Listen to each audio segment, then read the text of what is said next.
हुंडी हवाला कारोबार करने वाले अफराद हो जाएं होशियार। जो शख्स गैर मुल्की करेंसी का लेन देन करते हैं, उसकी तजारत करते हैं, ये एक गैर कानूनी नौयत का कारोबार है। ऐसे अफराद जो गैर मुल्की करेंसी का लेन देन करते हैं, पाकिस्तानी कानून इन तमाम अफराद को प्रोहिबिट करता है, मना करता है।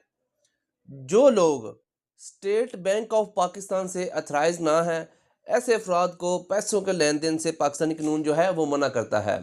अब जो कोई भी शख्स हवाला हुंडी के थ्रू पैसों का लेन देन करेगा दूसरे मुल्क में बैठकर और पाकिस्तान में पैसे किसी को दिलवाएगा या यहाँ से पेमेंट वसूल करके, जिसमें बैंक्स का कोई भी इस्तेमाल ना होगा, ना किसी एक्सचेंज का इस्तेमाल होगा, ऐसा अमल गैर कानूनी अमल है। अगर कोई भी शख्स ऐसा अमल करता है, उससे फीरा एक्ट यानी कि फॉरेन एक्सचेंज रेगुलेशन एक्ट 19